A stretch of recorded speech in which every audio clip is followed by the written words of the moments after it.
Well, welcome everybody. I'm Michelle Kahana, and professor of professional practice at Milano, the School of International Affairs, Management and Urban Policy. And I'm very, very delighted to be moderating this panel called Solving Public Problems Through Private Means. It is quite an extraordinary panel that we have today, and I want to briefly introduce them, make a few comments, and then get on our way to hear them. Each of the panelists will be talking for about 20 minutes each, and then we'll open it up to some conversation among us, and then we'd love to hear your questions. Apparently, there are also a lively group of online observers sending comments as well. So to my left, starting with Helmut Einheiner, he is the professor of a professor of sociology and dean of the Hertie School for Governance in Berlin, and a co-author with David Hammack of a forthcoming book called A Versatile American Institution, which looks at American foundations. He's an expert in civil society, foundations and social investment, and like all the other panelists, he is a prolific author, and I won't name all of the books and articles that each of our panelists have produced, but you can see them in the program. Matthew Bishop is the U.S. business editor and New York bureau chief of The Economist. He is also author of an influential book called Philanthropy, How Giving Can Save the World, which investigates trends at the intersection of capitalism and philanthropy. Also a prolific author, and again, I direct you to the program. Tina Rosenberg is a Pulitzer Prize-winning author and editorial writer for the New York Times, and most recently, she authored a book called Join the Club, How Peer Pressure Can Transform the World, which is a fascinating documentation and reflection on how and why individuals around the world do and want to make a difference. So we're delighted to have this group of thought leaders as presenters today here at the New School. This panel will explore the changing roles and strategies of private actors in public problem solving and resource mobilization. In the last few decades, globalization has transformed the economic, political, and social landscape. Governments are responding to economic challenges posed by globalization by changing their orientation towards social welfare and provision of social services to a focus on fiscal prudence and economic competitiveness.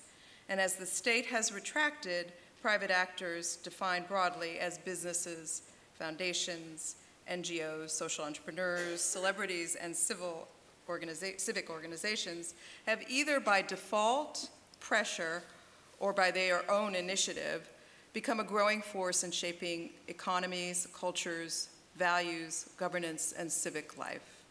These private actors include companies, as I've said,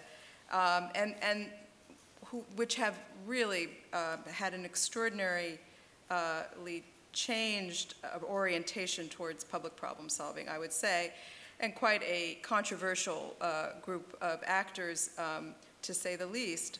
But we see organizations, companies like Nike, Walmart, and IBM really being quite inventive and about trying to use their core competencies and resources in figuring out new ways to solve public problems. And we look forward to Matthew's perspective on some of their activities. At the same time, the number and effectiveness of the civil society actors has mushroomed globally, and their ability to take action has dramatically changed with the advent of new technology. You only have to look at organizations like Purpose, which is building movements using digital platforms, or Kiva, which is moving money online for micro-entrepreneurs, or MoveOn.org, which is affecting political organizing and campaigning to recognize that civil society and NGOs have new tools to have dramatic impact. And another important trend is new wealth and the creation of influential new foundations Gates, Omidyar, Skoll, UN Foundation, Richard Branson's Virgin Unite, and again, we will be looking at some of these trends during this conversation. Influential multi-stakeholder platforms like Clinton Global Initiative, the Global Business Coalition on HIV/AIDS, Global Alliance for Clean Cook Stoves, Global Alliance for Vaccines and Immunization, Global Alliance for Improved Nutrition. There are many, many global alliances now, which are extraordinary global platforms for first of all, setting influential agendas, but also mobilizing resources. These are a real trend that I think, I hope the panelists also might talk about.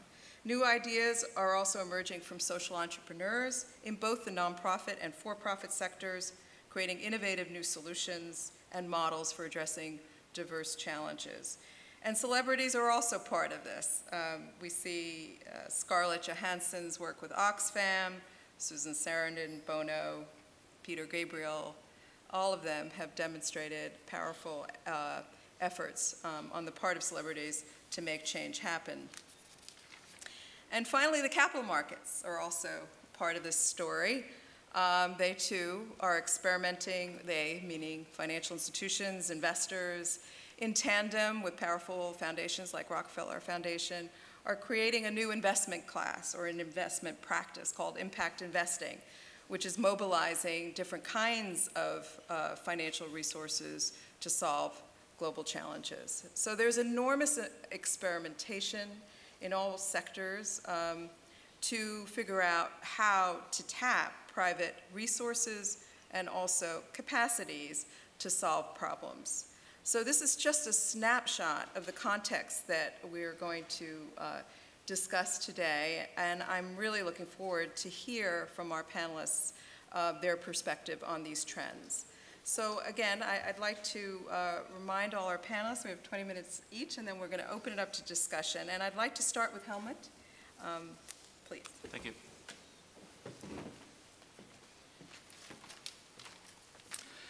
Yes, good evening, ladies and gentlemen. Thank you very much, Michelle, for your kind words of introduction. It's always nice being back in New York, where I spent many happy years.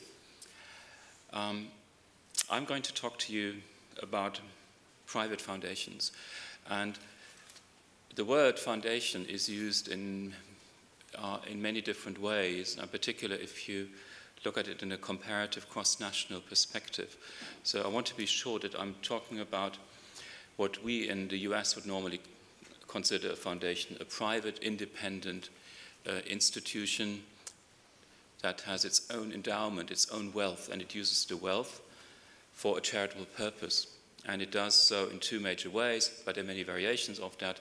One way is to make grants, so it's a grant-making foundation, and the other one is an operating foundation, where the foundation runs an institution itself, like a hospital or a school. And I will primarily talk about grant-making foundations in the US mold, but in the discussion, of course, we can look at other parts of the world. There is renewed interest in the foundation as such, and I wanted to talk to you, tell you a story. It's a true story, and it happened 10 years ago, and for the last 10 years I've been trying to come to terms with what was proposed then, and the summary of the book that I'll share with you is a book that I jointly wrote with my friend and colleague David Hammock, a historian at Case Western, and we looked at the evolution, the development of the American foundation, of all foundations in America, really from the beginning of the Republic, even going into a pre-revolutionary periods, trying to understand how is it that in this country, more than in any other country, private foundations have come to such prominence. And has American society developed in a certain way because of foundations? And does the future development of the United States also indicate that we will have a different dynamic in this country compared to others because of foundations? So we did ask big questions, and I want to come back to those more at the end of my talk. But let me start with the story. The story begins in London, and in the late 90s, I worked at LSE, at the London School of Economics, and I had a visitor come, and he announced himself as being a member of the board of a major foundation. He was also a member of the House of Lords, and he had worked in the foundation world most of his life as a trustee. And he came to my office visibly frustrated by the work he had done, and he said that he no longer believes that philanthropy, that foundations are a tool of solving problems. They're far too self-concerned, they're preoccupied, they're too slow, they're bureaucratic, and he said all the negative things that you could say about a foundation. Of course, he's entitled to that because he ran a foundation himself. And he said that he wanted to commission a paper and a study, and he wanted us to list all the reasons that we could think of to abolish foundations. Make a tally, but argue well and bring the evidence. Right? And he paid rather well, and we did it. He came back 4 weeks later and wanted to know what we have come up with, and we told him, here are the 5 main reasons why we should abolish foundations, and here are a few more, if you're interested. And he listened, and he was content, and he then said, I want you to write a second paper. And you can probably tell what the title of that paper was, right? Would we reinvent foundations if they wouldn't exist today? So he wanted us to come up with the reasons why foundations should exist at modern Britain there or in the United States here. And out of that engagement came a concern to look at foundations in the bigger picture, right? To look at the role foundations play today, how did they come to play that role or roles, right? And what does that then mean for society and the problems they have?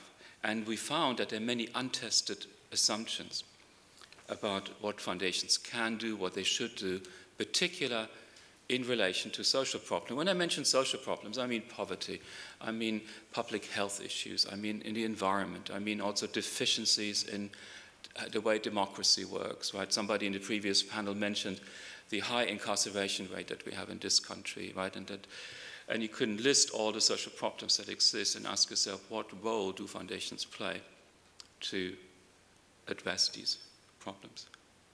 So in the literature, you find that there are frequent references to certain roles or functions that foundations play, right? There's a charity role, immediate relief. That's probably the one that has historically always been there, not only in the United States, but in virtually any country where we find foundations, going back to antiquity and so on.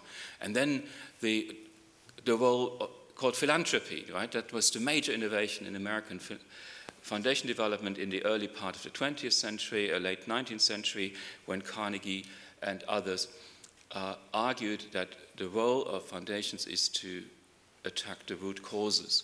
So you're not a charity, you don't help somebody who is poor here and now, but you help prevent poverty in the first place. So you have foundations as an innovator of society, as an institution that looks after social and policy change.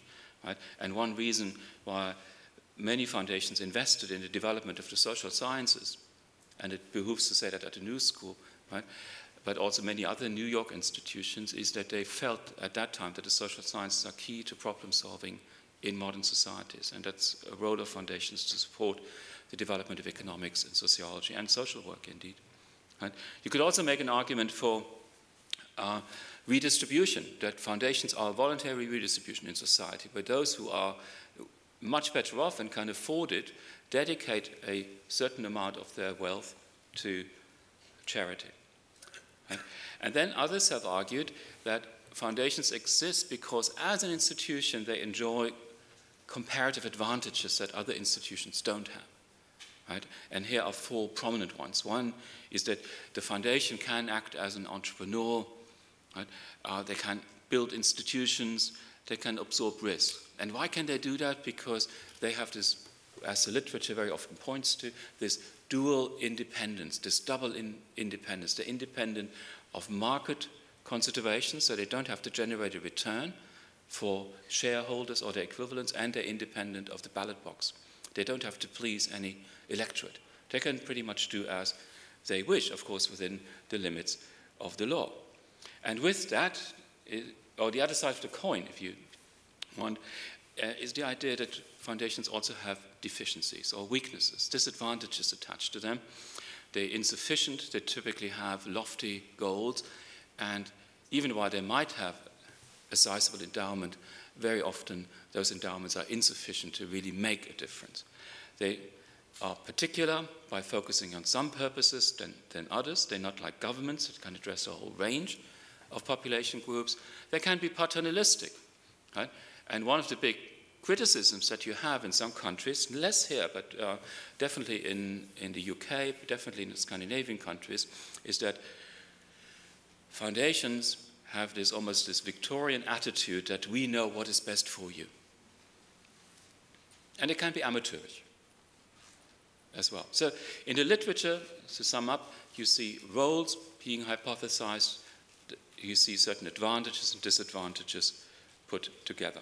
Now, we took those, when I say we, that was David Hammack and myself and a team of nearly 20 foundation experts, and I see at least one of those participants, Jim Smith, in the audience tonight. We looked at different fields. So we looked at arts and culture, we looked at healthcare, social services, the international arena, research universities, and so on. So about 10 or 12 of these, also the role foundations played in social movements, in the civil rights movement, the women's movement, and so on. And asked ourselves, to what extent did they play these roles over time? Right? And before I tell you what we found, we're not the first to identify that the foundation in America has gone through 4 distinct periods. And when we think about the foundation today and what it represents, it helps to keep in mind that things were quite different in times past. Right? And even if we say that the foundation is a quintessential American phenomenon that you often hear, I mean, this country wasn't founded with foundations in mind. They just happened to develop, right? But you do not find references to foundations in the early period of the Republic. Indeed, there was almost the opposite, right? There was an aversion against having foundations because they were very often linked to the aristocracy and to the establishment of the church. In this case, it was the Anglican Church. And a lot of the foundation history, the Church of England, a lot of the foundation history in the early part of the 18th and the 19th century was about what happens to the many, many institutions that belong to the Church of England now that the Church of England is no longer what it was in this country. Right? And so the foundations, what became foundations, started in this country as a way of how do we deal with property or church-related property. Right? And in the 19th century, that led then to the spread, almost building of an institutional infrastructure of Protestantism in this country. And to some extent, that was used to keep Catholicism out. Right? What we found is that the institutional history of foundations in the United States is so different from what those institutions represent today. Right? So there happened to be a switch. And the switch first was away from the sectarian era of the 19th century to what you might call, even though we're not using the term in the books, a more secular, enlightened view of what philanthropy can do in this country and abroad. And that coincided, not in a causal way, but in a temporal way, with this notion that it's not about charity, it's about philanthropy. So that you have private wealth dedicated to public problem solving, and we don't do that necessarily, it still happened, but we don't do that primarily through religious channels, but we do it more broadly. Right? And that switch brought into, or ushered in what is now called the classic institution building era of the 20th century. That's when foundations, the Rockefellers and the Carnegies and the Mellons and so on, did have such significant sums, wealth generated, excess wealth generated in the Industrial Revolution in the latter part of the 19th century, that they could dedicate those funds to build the next wave of institutions in this country. Right? And there are numerous examples of this that I will show you in a moment. And very often when we look back to what foundations are today, we look to that classic institution building era, where foundations could still set up a research university here and there. They could build up the library system in this country. They could help build hospitals and schools. Right? Now, all of that happened while government, in particular the federal government, was much, much smaller than it is now. So for this relatively short period of time, maybe 30 years, maybe 40 years, but not more than 2 generations, foundations laid a significant part of the infrastructure of this country, developed it. And then, you know what happened? The Great Depression. Right? And after the Great Depression, we went straight into the war effort, into World War II. And with that, you see the rise of government. Right? And that government moved into areas where it wasn't before. And I'm not making a political statement here. This is simply what happened. And foundation revenue declined relatively quite significant. So come the 1950s and 1960s, right, you did have a much bigger government and a relatively much smaller foundation sector. Right? And did that change? No, it hasn't changed. But what has changed is that foundations now help build the non-profit sector. They put in place the service delivery part of addressing social problems, and they helped support social movements, often quite late and often rather select, but they helped bring about the non-profit sector in this country as we know it today. But for foundations, that meant they had to change their role once again, and they're no longer the big institution builder. They're now, you might say, the facilitator or the enabler in the background. So I've just given you in a very few minutes a quick summary through the history of foundations.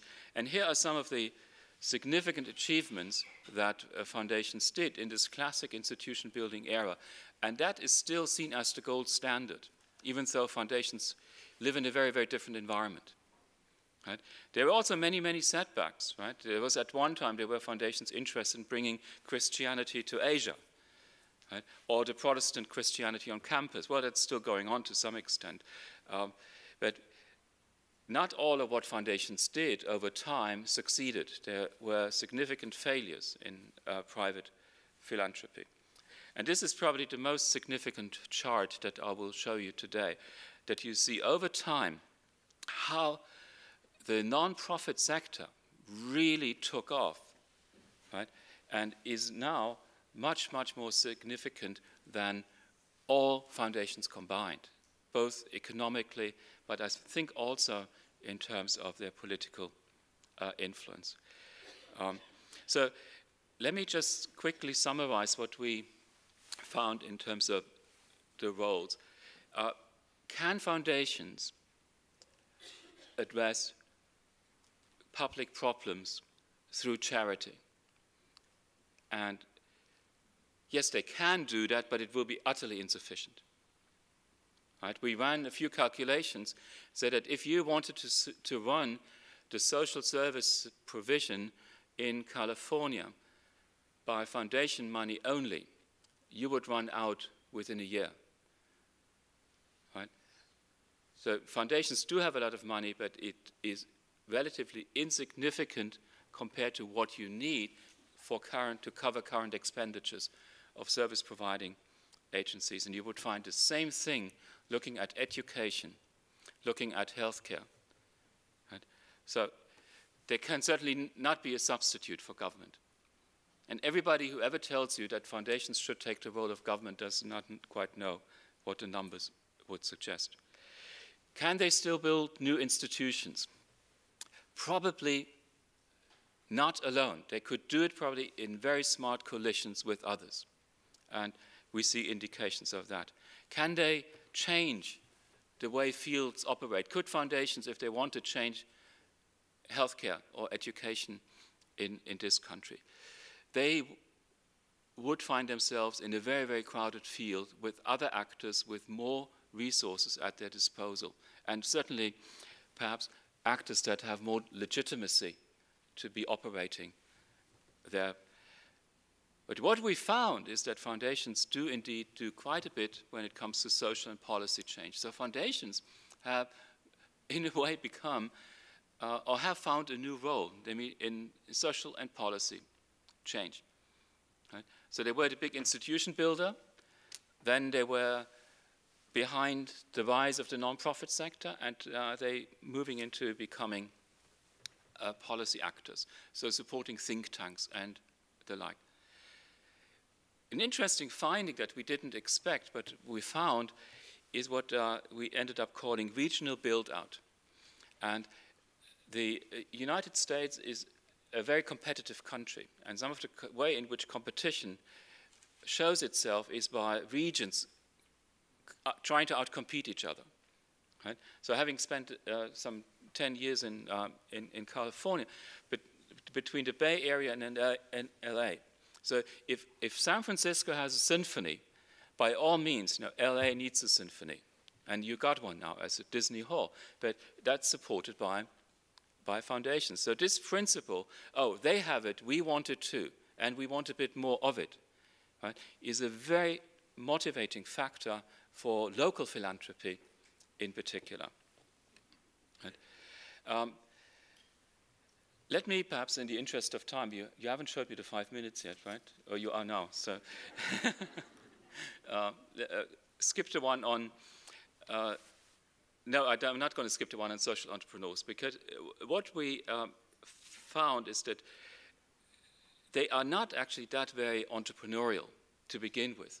Foundations don't identify, they don't initiate, they have things brought to them. So, and then they respond, they convene, and they act as catalysts, but they only do it if they're prompted often. Right?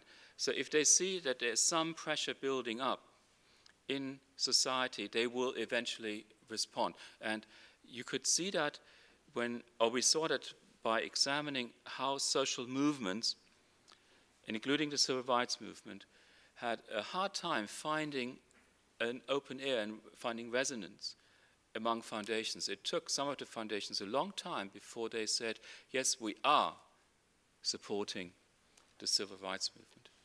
Right? And that really made us think why that might be the case. And I want to, in the last 2-3 minutes that I have, address some of the bigger questions. So, should foundations engage in social problem solving? Why should it be foundations? Why shouldn't it be government or non-profits? And do we have evidence that foundations are actually good at problem solving? Right? And here's what I come up with, but I'm not quite happy with the initial answers, so I call them hypotheses. So mostly foundations missed spotting problems, and they also missed taking them up early. The environmental movement is a good example. Right? It is not the foundation that picks it up, it's usually the grassroots, and the grassroots then have to fight for the intention of foundations, and they need to be at a particular scale before in particular larger foundations will react. But once they pick up these issues, they're actually quite good at sticking with them. Right? They don't let it drop. Right? They stay with the environmental movement for a long time. The women's movement, I think, had support. And one of my favorite examples is the Rosenberg Foundation in San Francisco, a very, very small foundation. And the current president of the NAACP, Ben Jealous, used to run it for a few years. And they stayed with the problem of the children of illegal migrant farm workers in California for over a decade. right? And having that, you don't need a lot of strength, but you need a certain stamina to stick with a very difficult legal issue or legislative issue where everybody has an incentive not to do something, right? The current legislature doesn't want to touch it because it doesn't necessarily give them votes, and those in opposition don't want to pick it up for the same reason. So you need an institution like a foundation that can carry what is a social problem left unaddressed by the legislature and make sure that you get the adequate laws passed, right? So I think of foundations when it comes to solving public problems as allies. They are not the frontline actor. They're more in the background of things.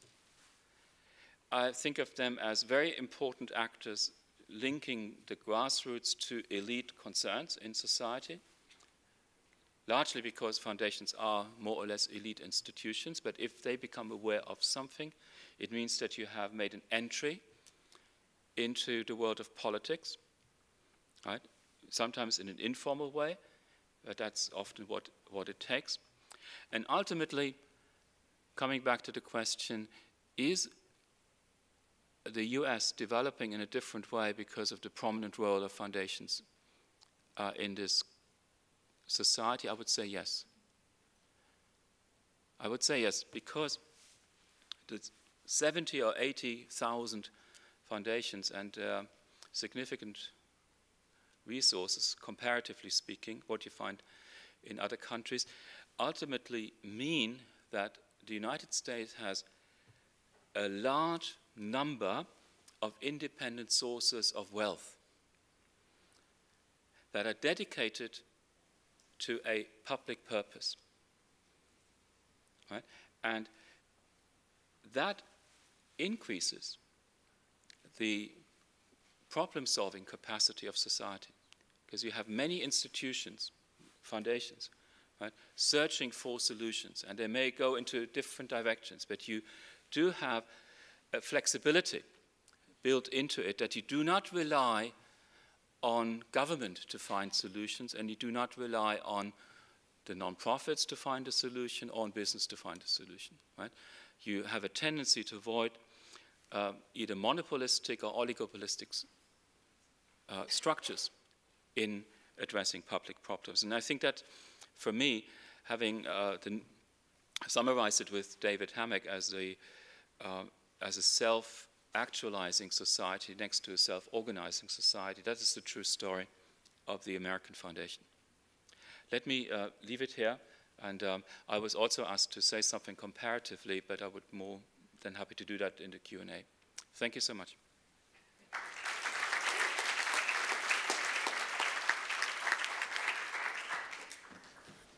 Thank you, Helmut. Matthew?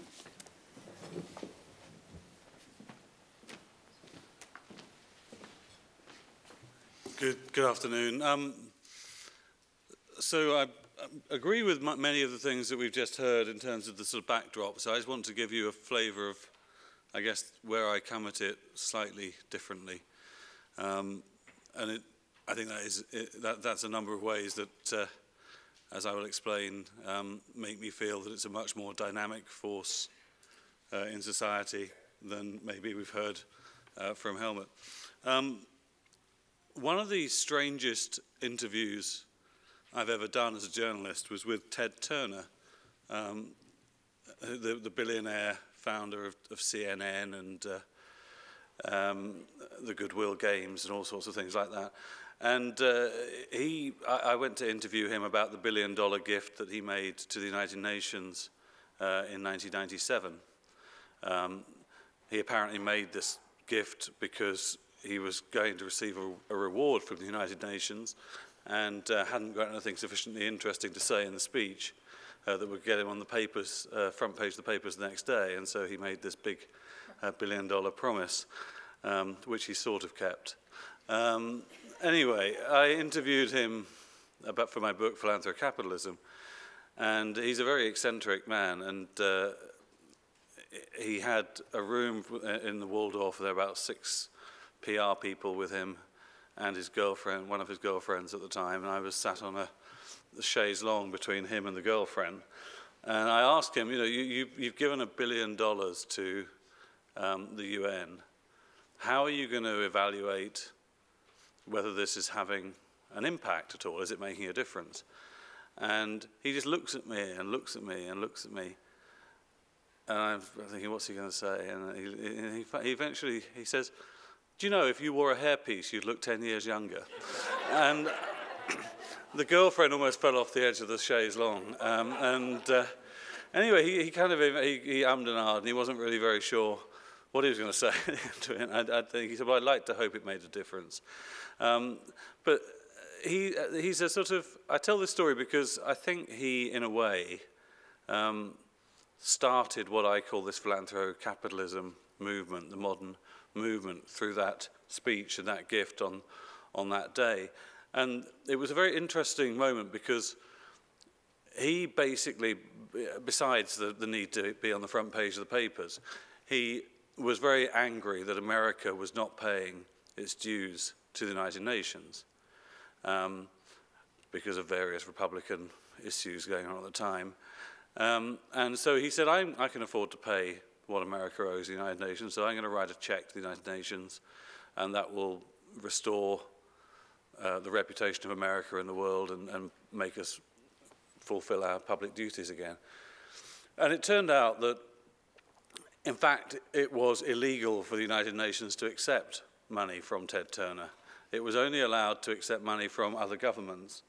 And so you had a situation where this sort of private individual who wanted to do the right thing to address a failure of government was actually running foul of a system that was simply designed based on the belief that government was going to provide the answers. In a way, I think if you look at the United Nations and the creation of the United Nations, that was the high point of human thinking about the role of the state in solving all our issues, the UN Declaration of Human Rights, and the notion that basically all governments would work together through the General Assembly and basically fulfill and create the perfect world where all rights are protected and so forth. And by the time Ted Turner comes along at the end of the 90s, clearly there's not a lot of faith in that model anymore, and yet the individual who wants to come in and try and solve it runs into this brick wall where the government says you can't do it.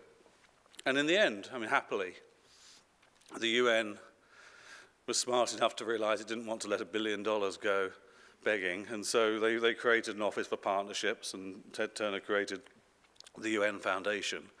And this has opened up all sorts of changes in the United Nations, so that if you look at the United Nations today, it has all sorts of relationships with thousands of companies, particularly in China and all around the world through the Global Compact.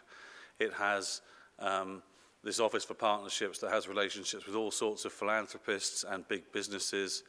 It has now a lot of people thinking about what do we do after the Millennium Development Goals in 2015, what's the replacement set of goals for the world going to be? And whereas in 2000, the people writing the Millennium Development Goals didn't really think very much about the private sector at all and what role it would play, now the private sector is really perhaps the most energized force, both philanthropy and business, in trying to drive what the new post-MDG rules are going to be. And so we see, I think, a real fascinating transformation in the way people think about how we solve public problems, that this old, very siloed approach where basically business would make money, governments would tax and provide social solutions, and then there'd be this sort of third sector that would fill in the gaps a bit. That model has broken down, in my view, and it's broken down because it didn't work. And so we're looking for new solutions. I think people have understood that you can't just, a model simply based on taxing and taking money into the government does not necessarily produce perfect outcomes, and therefore you need to actually incorporate the private sector and its entrepreneurial skills and its other skills in a very different way. Now, since in that speech that Ted Turner gave back in 1997, he called out other wealthy Americans and said, look, Bill Gates, Warren Buffett, etc., you've got more money than you're ever going to be able to spend. You should be giving it away as well. And this was at a time when really they weren't giving very much away.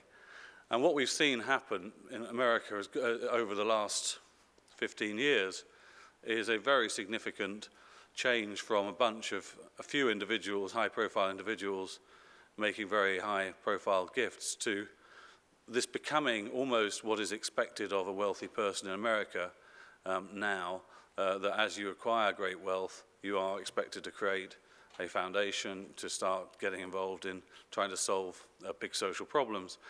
And you know, we've seen, even since Philanthropy came out as a book in 2008, it's interesting, I spoke to Bill Gates in early 2009, and he said, well, one of the two things that I disagree with about your book is that we're not a movement. The other was he felt we didn't say enough about how Melinda helped him in his philanthropy, which is a fair point. But clearly since then, with the creation of the Giving Pledge, where explicitly he is going out with Warren Buffett to try and recruit other billionaires to promise to give away half their money and then to work together to figure out what lessons they can learn from each other and to support each other and encourage each other and share experiences. This has become a movement. And not only in America, it's become a movement all around the world.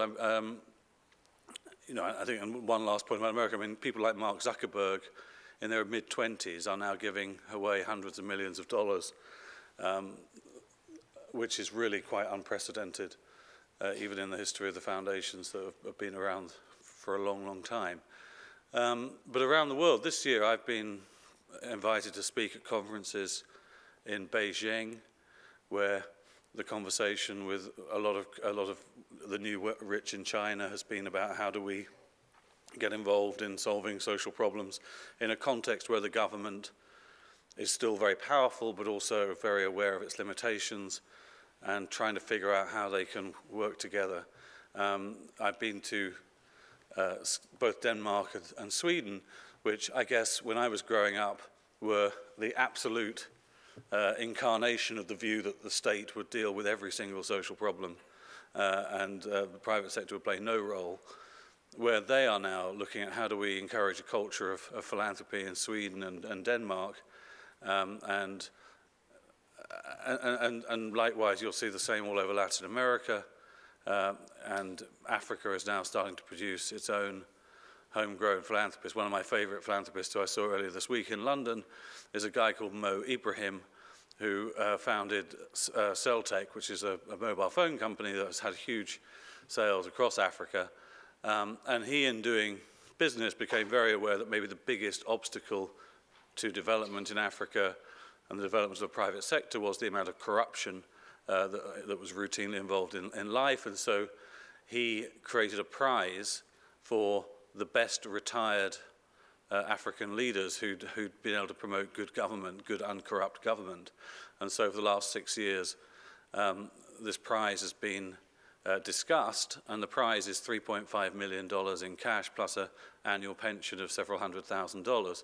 And the idea is that this is actually a great reward. That means you don't need to stick the money in a Swiss bank account from your taxpayers, but you can actually do a good job and live well afterwards.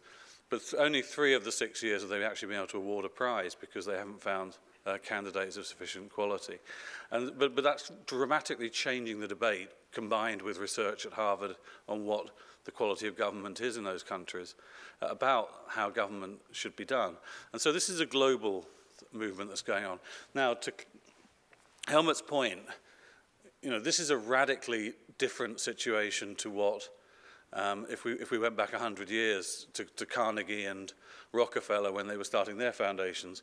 Very different situation. They were institutions that in many ways were bigger than the state and had more money to deploy than the state. And today, even Bill Gates and Melinda Gates with their money from Warren Buffett, they're giving away maybe $4 billion a year, which is more than any foundation in real terms has ever given away. But compared to the size of the problems they're dealing with and the state's spending in most of those areas, they are a drop in the ocean. And so Bill Gates, lots of people, when I was researching before I interviewed him for the book, were saying, oh, it's just like Microsoft, the Bill and Melinda Gates Foundation. It's a great big monopolist. It's trying to set all the policies on everything, and we don't like them. which I thought was a rather churlish attitude towards someone giving them a lot of money, but there you go. But I said this to Bill Gates. He said, no, we're a tiny, tiny organization. Basically, the amount of money we have, we cannot really solve these problems on our own. And I think this is a very, very critical point as we think about what the relationship between these wealthy philanthrocapitalists, as I call them, and the rest of us should be, because they do recognize that fundamentally they have to bring others along with them if they're going to achieve their goals. And so it has to be with our active consent and ideally support if they're going to get things done. And this has brought them more and more into the sphere of how do we, as individuals with a lot of wealth, relate to the general public. How do we build consent? How do we change politics? Which I don't think is an agenda that even Bill Gates thought he would get anywhere near 10 years ago, when he was thinking, I'd just invent a vaccine and the rest of the problem will take care of itself. Very interesting time. So the words you hear used all the time are things like leverage. How do we leverage the system? How do we find bottlenecks where a small amount of money, relatively speaking, can move a bottleneck and unleash all sorts of other forms of capital and energy? Or how do we find a tipping point? Equally, another something, a little push will make a dramatic difference. And this has led people, the philanthrocapitalists, into looking at systemic thinking. You know, how do we see the overall design of a system? So if you talk to the Omidyar network now, which is founded by Pierre Omidyar, who was the creator, the original founder of eBay, he has a very different, very interesting model. He initially created a traditional foundation and very quickly felt terribly constrained that there were many good ideas that he thought would have a big public benefit that needed to be invested in as for-profit entities rather than as non-profits. And so he very quickly created a structure which allows his staff to basically say this idea would work better as a for-profit, so we're going to invest in it as an equity investor or a venture capitalist, and on the other hand, this looks more like a non-profit, so we'll make a grant or whatever. And they have gone from that rather simplistic for-profit, non-profit, let's try and do both within the same organization, to a situation now where they're saying, let's look at a whole market that might be necessary in, say, India. How do we create a healthcare system for the poor in India? And how do we work with local organizations to create the right regulatory framework, the right for-profit companies? In a way, social engineering on a grand scale, if it works, it'll be very different to anything we've ever seen before, but equally raises all sorts of questions about can they find the partnerships and so forth with other organizations that are necessary to make this work. So there is this generation of people who've seen success in business, and they've seen the ability to solve problems. Most of the great entrepreneurs of our age have increasingly made their money by tackling really difficult problems. And they don't see the problems that have traditionally been left to government as difficult as maybe many of the people in the government sector have felt that they are. And they bring a fresh energy, but they also bring different strategies. I think there's a belief that in business you have to collect victories and you, in a sense, motivate people by finding wins, which I think is not a philosophy that's tended to be the case in government so much. And so one of the common criticisms you hear of the Gates Foundation would be that they go after a particular disease. Can we eradicate polio? Can we eradicate malaria? Rather than taking a holistic approach to healthcare systems. And their view is that if we can actually get those last 3 countries on polio, and if we can now start making the kind of progress we're making against malaria, a whole load of other people are going to come in and take on some of these other diseases. And in fact, we know we can approach both of the polio and malaria in a way that we also build the systems up at the same time, but it's the language of business is a winning language. And likewise, they view their capital in a very different way, that it is a long-term risk-taking capital. And often their rhetoric goes ahead of their actions. I think there's still a lot more risk aversion even in the new wave of philanthropy than you might think, but they are trying to do stuff that politicians find very difficult. So Michael Bloomberg, maybe one of the two people I'll finish with is him. He, to me, is one of the most interesting philanthrocapitalists because he wanted to get into government as almost an act of philanthropy, that he believed that he was much less corrupt than all the alternatives and would actually be able to govern as a business person, and very quickly got into office and found it very, very hard to, even when he rearranged City Hall, like his company, with all the heads of departments sitting around him in an open plan floor, and he still ran very quickly into political opposition, and very quickly evolved a strategy where ideas that he liked, that he thought were too controversial to put in front of the political process and subject them to press criticism, that those ideas he would get funded by private philanthropy, sometimes his own foundation, but often other people's foundations. And if those ideas worked, there would be a track record, he could bring them back in, they would then get through the budget process and be scaled up by the budget, by the government much more quickly.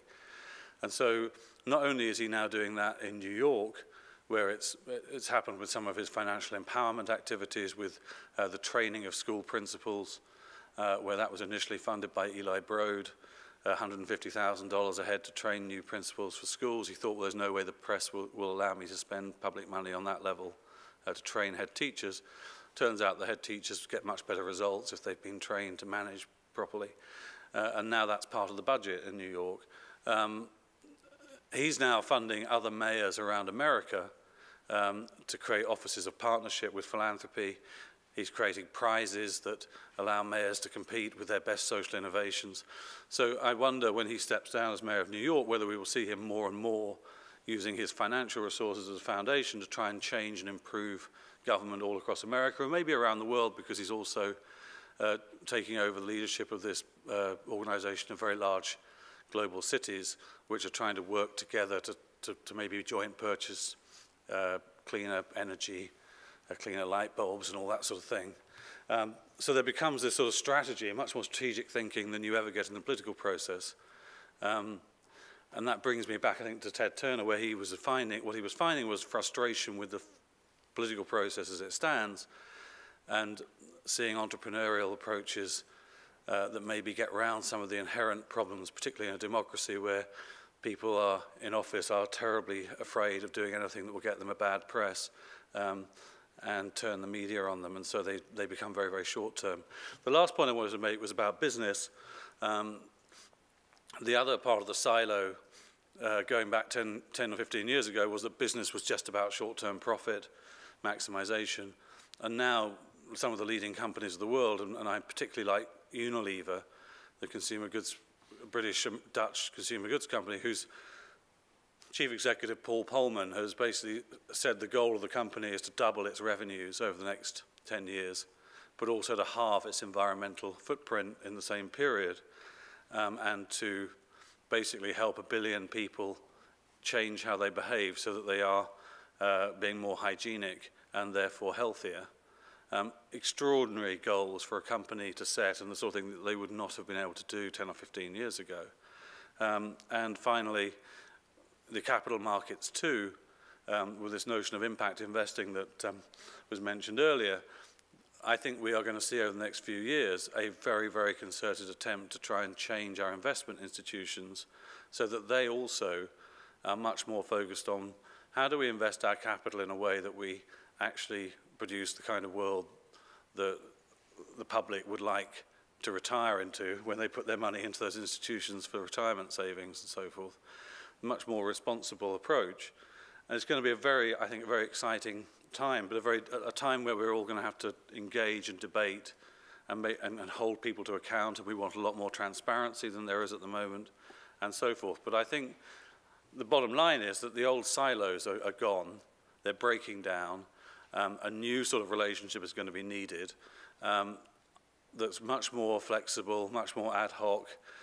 My co-author, Michael Green, and I call this the organization of the form of the future is going to be the posse, as in the Wild West, where there was a problem and you would round up whoever was available and head off to deal with it.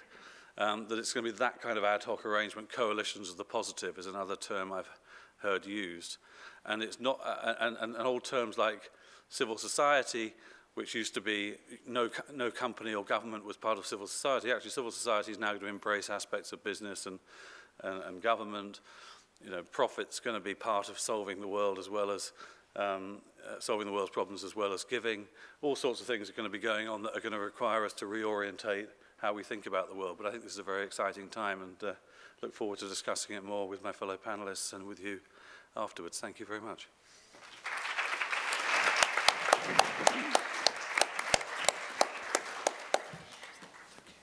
Thank you so much, Matthew. Tina, can I ask?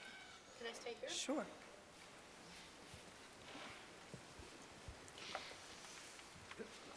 I'm going to shift to a much narrower vision than my two fellow panelists. And I want to start out by raising again a social psychology experiment that I think has been mentioned several times already today, which is the Stanley Milgram series of experiments.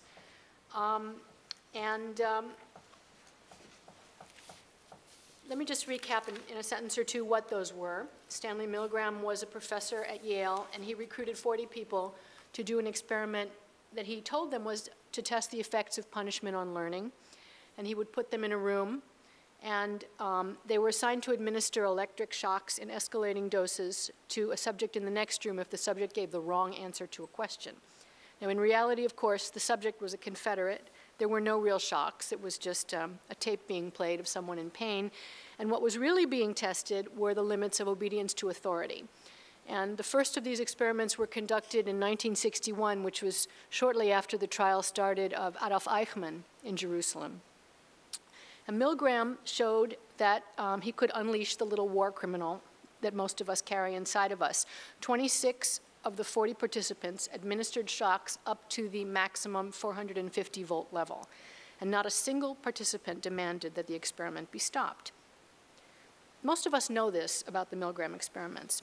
But here's something that most of us don't know, which was that he did these experiments numerous times, each time varying something about them. For example, what would happen if the subjects were sitting closer to the victim, or if the setting was perhaps a little bit more downscale and less sort of authoritative, or if the subjects were female.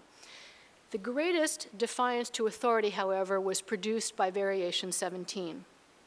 Variation 17 included 2 other Confederates who were supposedly administering shocks alongside the real subject.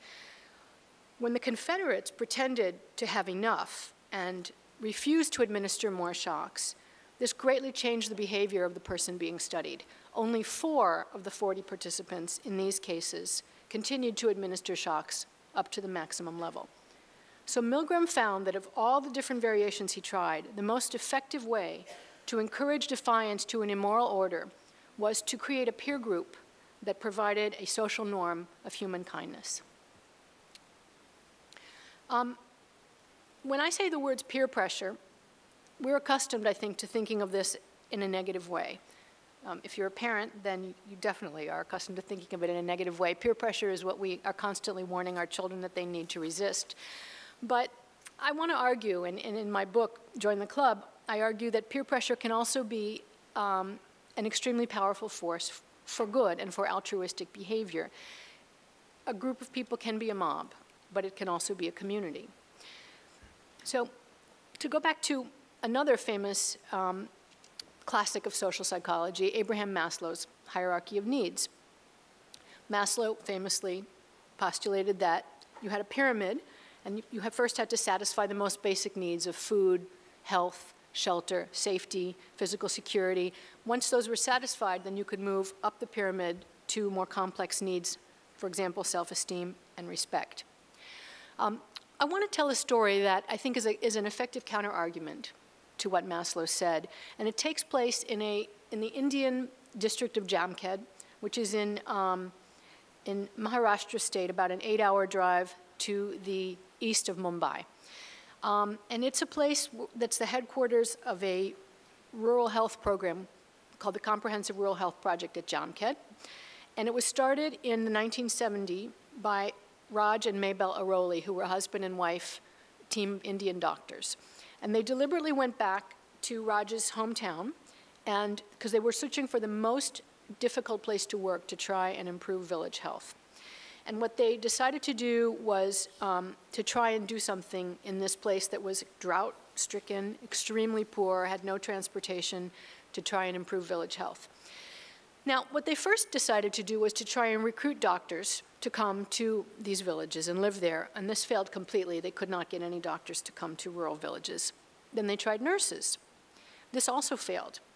They were able to recruit a few nurses, but the ones who they did get to come to the villages were not successful because they were too foreign to the people they were working with. They didn't understand those people, and the people didn't trust them. They felt like they were outsiders from the city.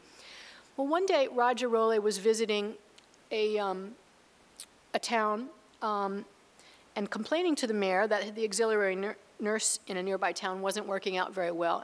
And the mayor said, well, let's take a look at Mrs. Joshabai. Mrs. Joshabai was a local woman who had been hired by the government to be a promoter of family planning. And Mrs. Joshabai's job was to go around from house to house and talk to the women about family planning and promote family planning. And she was incredibly successful at it. And the mayor pointed out that Mrs. Joshabai only had a 4th grade education. Now, when he said this, a little light bulb went off in Raj's head, and he started to think that maybe, perhaps Mrs. Joshabai's relative lack of education was not a detriment, but in fact an asset.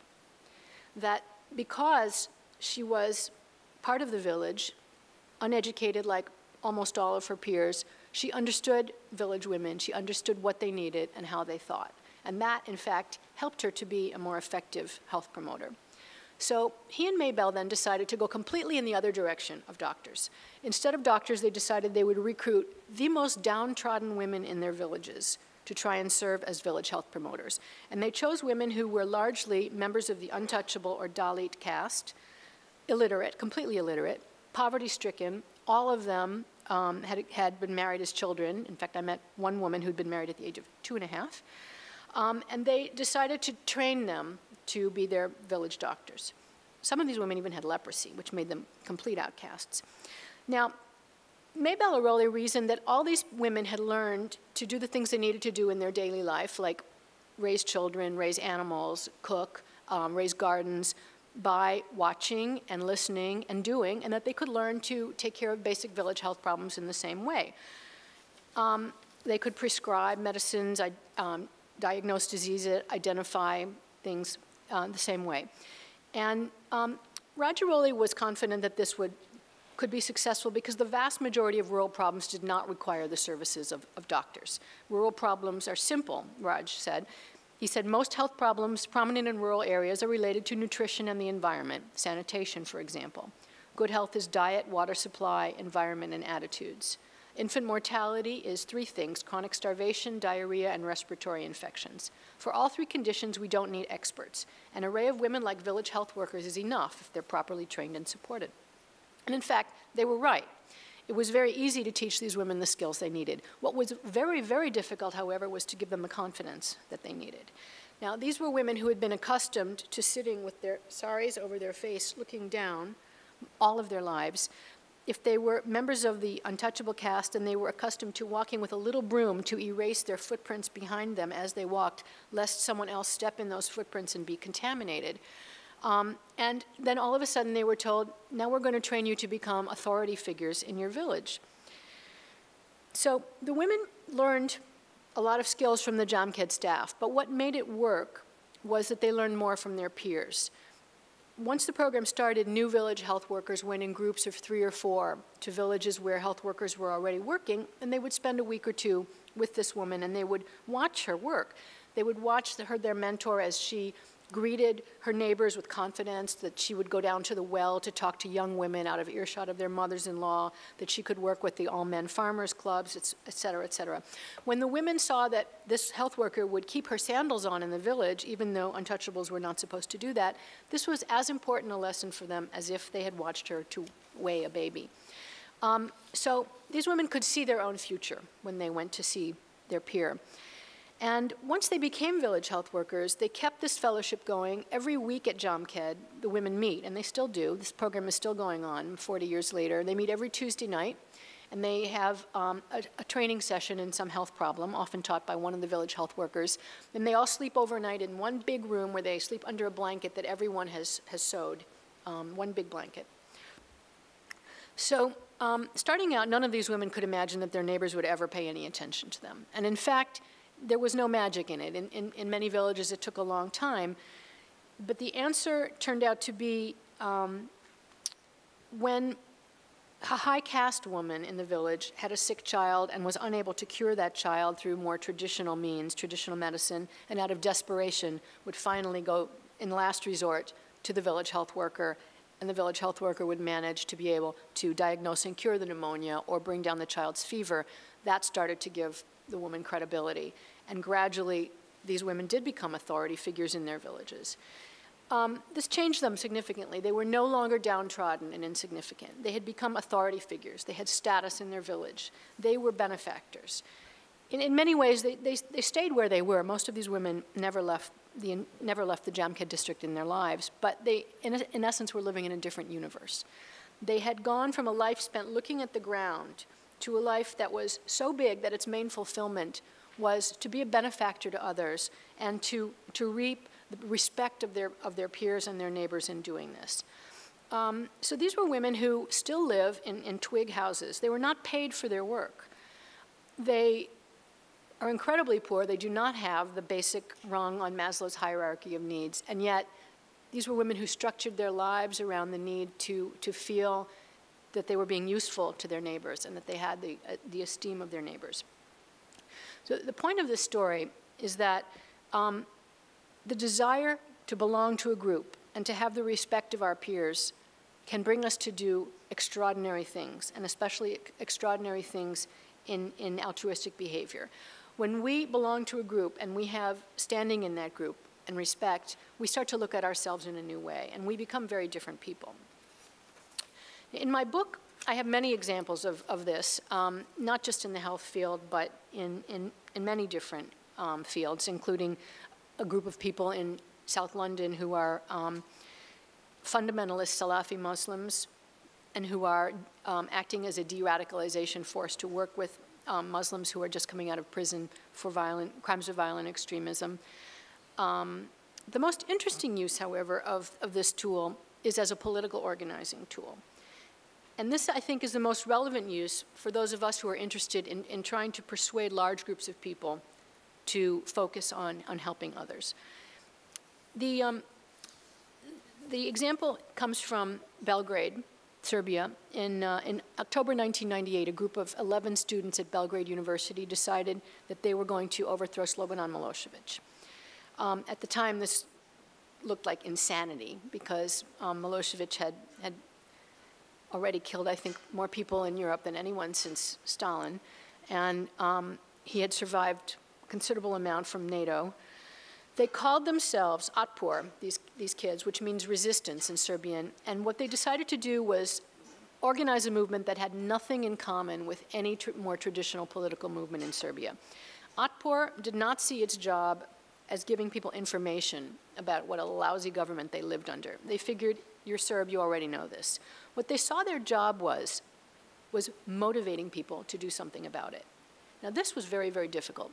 Serbs under Milošević were very fearful and passive. They felt powerless. They thought of themselves as victims of the government. The challenge for Otpor was, how do you overcome this mentality and get them out of their houses and into the street? And they decided to do this by making their movement the coolest club to belong to. They relied on, for their guiding ethos, an inspiration that came from a television show that all of the members of Otpor had grown up watching, and it was called Monty Python's Flying Circus. So they decided we're not going to have any speeches, we're not going to have any marches, we're not going to have any traditional leadership. Instead, what they did was do pranks. Street theater was their bread and butter. For example, when Milosevic went around Serbia and re-inaugurating bridges he had rebuilt after the NATO bombing, Otpor in the city of Novi Sad went to a little pond in a municipal park and constructed a little toy styrofoam bridge and had a ceremony to dedicate this bridge. They did these kinds of pranks. They would bring boxes of cookies to police stations and TV cameras in tow. When policemen would surround a cordon of Otpor people doing one of these pranks, young women in the front row, and it was always young women in the front row, they would whip out paperbacks and begin to read classical literature out loud to the cops.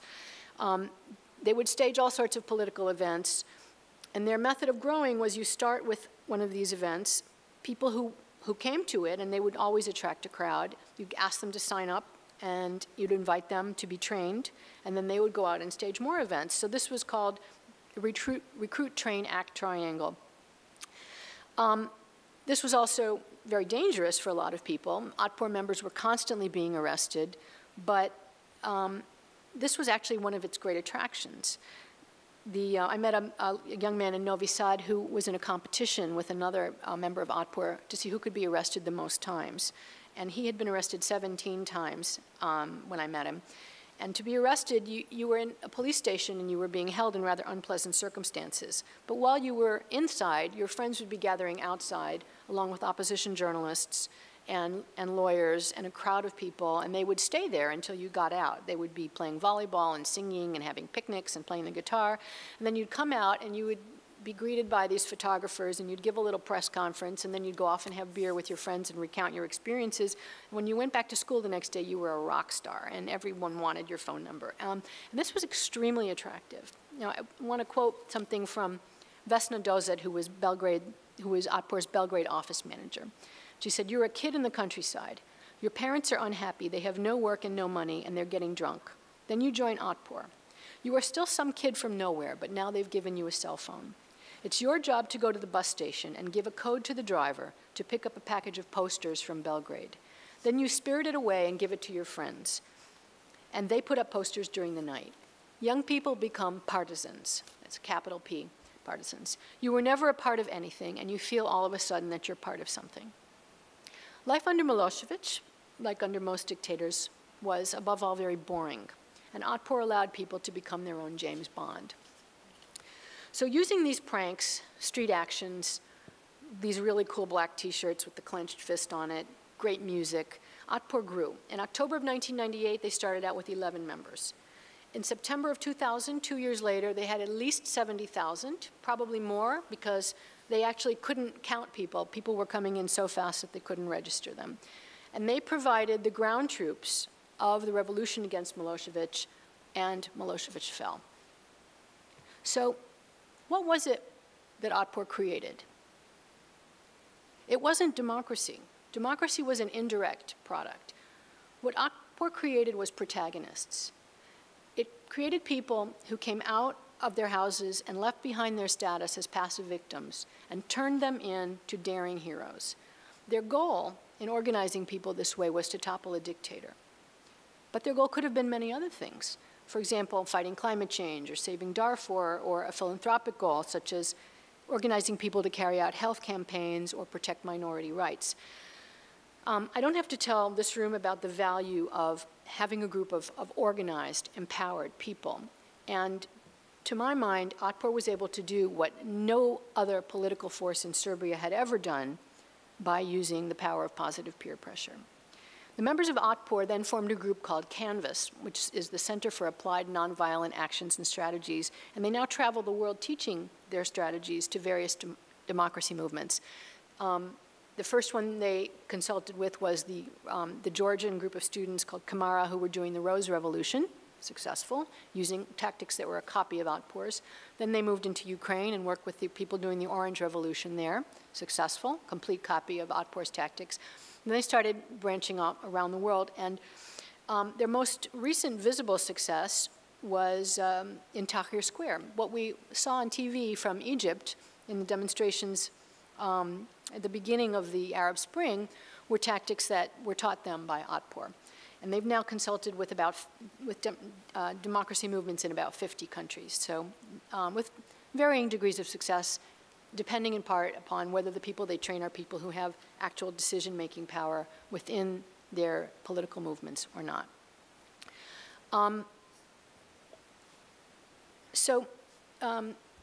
Arian had asked me to talk a little bit about how to sustain something like this. And I think that's a really great question.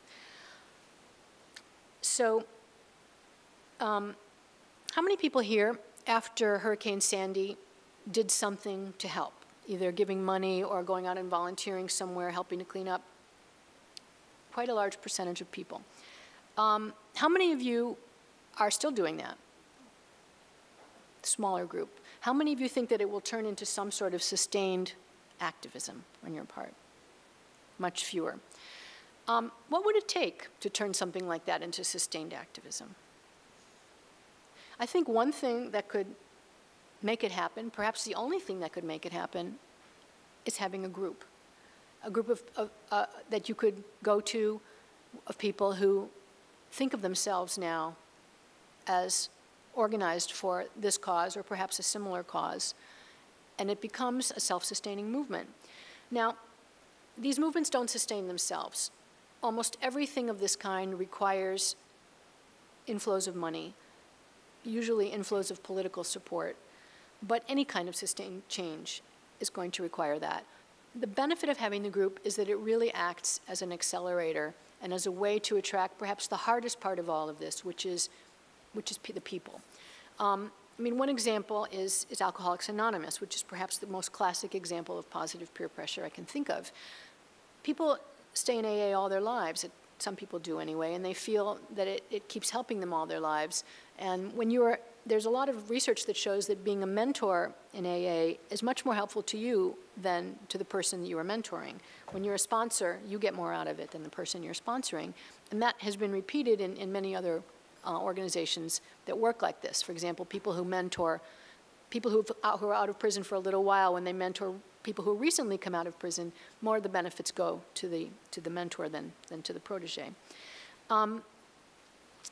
So the benefit of the group is that it becomes an organization that does help to sustain itself over time.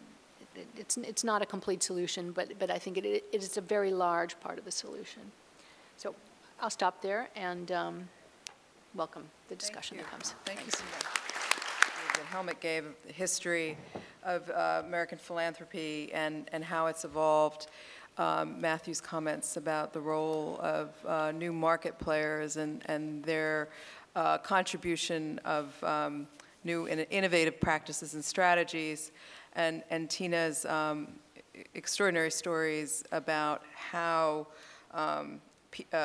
coalitions of people and positive peer pressure can make a difference. Paint a picture of the role of private actors in philanthropy and social change that is quite wide-ranging. Some of the questions that pop up for me, and they're quite a number, but I think I have 3 here that I'll start off with, and then you can either answer them or just build on your own reflections on some of what you've heard, and then we'll open it up to the audience. But you know, we have heard a story about how important that innovation can emanate from lots of different parts of society, and that it's important to enable all those groups, whether they be citizens, companies, foundations, and civil society actors, to be able to make that contribution. But one question that I have is, as private actors become increasingly important in problem solving, what are the accountabilities or the mechanisms for accountability, and what is the role of voluntary approaches to norm setting or governmental norm setting to ensure that norms are set that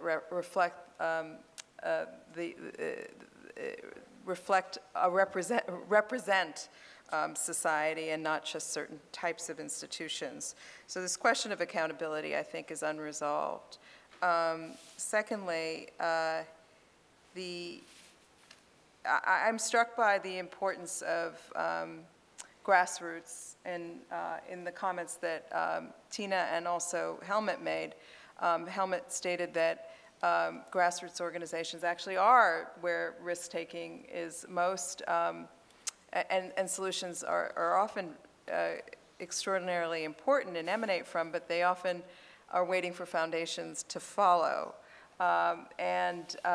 So the question for me, I've been asking myself as I listen to this is the role of money and how risk takers at the level of grassroots can actually accumulate some of those resources so that they can actually drive change and not wait for foundations to find them. And then finally, I'm interested in the question of, Matthew, you brought up the important example of Mayor Bloomberg, and as someone who's been an innovator and has used foundations as a way to seed change and then influence government policy. So I find that a really interesting example of how government plays an extraordinarily important role still. And so I'm interested in the question of, so what is the role of government at this point in this context? So those are 3 questions. But I'd like to ask others if they'd like to comment on them or add your own reflections. Anyone can start. Well, shall I start? I mean, just a couple of things. I mean, one is, I've been very involved in this initiative called Giving Tuesday, which was a sort of campaign to make the Tuesday after Thanksgiving the opening day of the giving season, was the phrase that we used. And it was all around using social media to spread the word, to encourage people to put their own pledges out on that day and to sort of share with their friends through social media what they were passionate about, and so forth. And I think what that showed me in great detail was something that I think we all know, but I hadn't really seen it up close and personal before, was, I mean, the amount of money you need to get a good idea to a lot of people today is tiny compared to what would have been the case in the past. And I think that is, we're still just barely starting to see how much this is going to change everything. Because, the next 5 years, if you haven't heard this phrase big data already, you're going to hear it all the time. There's just going to be a vast amount of data and processing power that's going to be available at virtually no cost, often automating all sorts of things. And it's just going to change completely, I think, in all sorts of powerful ways, the way we're able to collectively act and respond to what's going on. And this is just, this, I think that is going to address some of your accountability questions. I think for the first time in the history of philanthropy, the feedback mechanisms that actually allow the people we're trying to help to actually tell us what they think of what we're doing, and that's going to be a profound effect, because so many stupid things have been done to people in the name of helping them over the years, and they haven't had the voice to speak. So that whole area is going to change. The ability to connect, like we're going to work for a company, they've outsourced all the workers to somewhere in Asia. We're suddenly going to be reconnecting through Facebook with people that we're in the same supply chain as, and that's going to change the dynamics within companies. And so I think, and what does that mean for the labour movement? I think all sorts of fascinating questions are going to come up. And the second issue I wanted to bring up was the Michael Bloomberg point. I mean, he is absolutely insistent that the most important thing he's done in office was to ban smoking in restaurants and then ultimately in public spaces. And which was actually a policy I didn't agree with on libertarian grounds, really, that I didn't feel anyone should be telling people they couldn't smoke. But anyway, I think nonetheless history has proved him right, that, I mean, the health benefits have been massive. And And two things come out of that. One is, to your peer pressure point, I think that once New York did this, and did it successfully, it created peer pressure on many other cities around the world and countries around the world that have all brought in these new laws that have banned smoking. And then Bloomberg's foundation itself has struck up a partnership with the World Health Organization. But the partnership is very interesting because what they're doing is they have a two-pronged approach. One is to get the laws passed, and then second, which requires one strategy. Right. But then you have a second strategy, which is to get the laws enforced once they're passed. And so they're funding organizations that are really about challenging the local politicians. Well, you've passed this law, what are you doing about it? Which is a much more media-based strategy and a very different kind. And so you're seeing this sort of very interesting dynamic between between laws and organizations and philanthropy that is now, I mean, if you look at the world and how many people in the developed world certainly smoke compared to 10 years ago, I mean, this must be one of the greatest changes ever seen with positive health benefits. And the question will be how that now translates to the developing world, and will this strategy work? But they're trying to do this in Turkey and China now, so that could be pretty massive as well. Thank you, Matthew. Tina? You bring up a very interesting case study with smoking and the decline in smoking, and I just want to put in an actor that has not been talked about all that much, but I think has been crucially important. In 1998, teen smoking was astronomically high in the United States. I think 35.7% of all high school seniors smoked, and no one had any idea what to do about it. There was a headline in the Washington Post that year that said, teen smoking astronomically high, bottom line, no one knows what works. And then the state of Florida got a pot of money from having filed a lawsuit against the tobacco companies. Florida went before the rest of the states, and they got their money first. And they had a pot of money all of a sudden to deal with teen smoking, and what they did was something that was very key, which was they hired an ad agency, not one that knew about public health. It was Crispin Porter Bogusky, and they'd never done a public health campaign, but what they did know how to do was to sell to teenagers, and this became crucial. They designed an ad campaign that used some of the new documents that had been coming out of the lawsuit and the discovery process that showed that tobacco companies had been lying when they said we're not targeting teenagers. And the ads were designed by teenagers themselves, and they didn't talk at all about health. They didn't talk at all about you shouldn't smoke. What they basically talked about was these companies are trying to manipulate us, and we're going to give them the finger. And they, for example, they did an ad where a bunch of Florida kids went on a road trip to Richmond, Virginia, and they went to the headquarters of Philip Morris, and they stopped at the gate and said, "Can we talk to the Marlboro man?"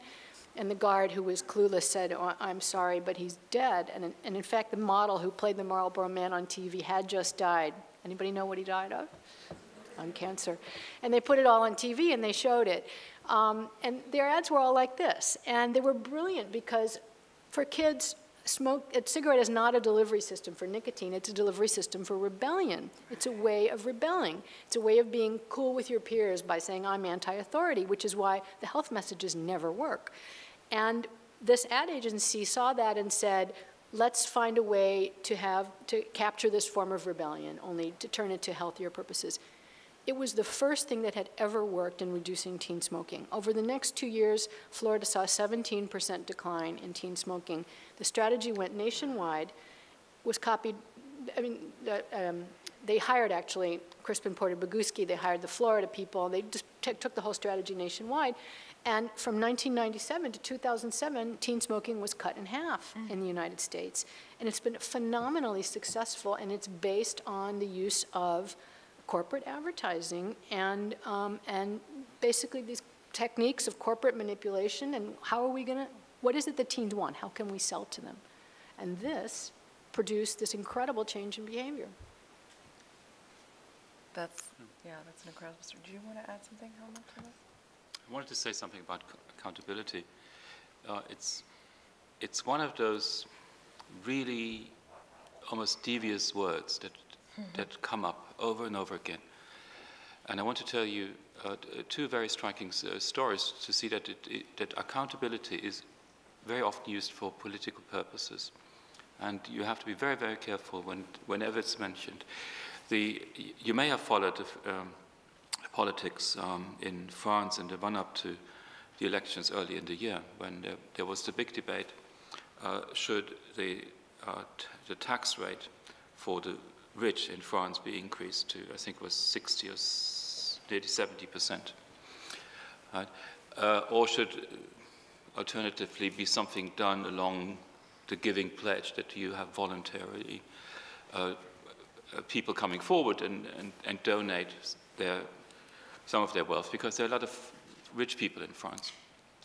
And over again, the press, but also across the political spectrum, with very few exceptions, they came out against the philanthropic version of this, and it was because of accountability.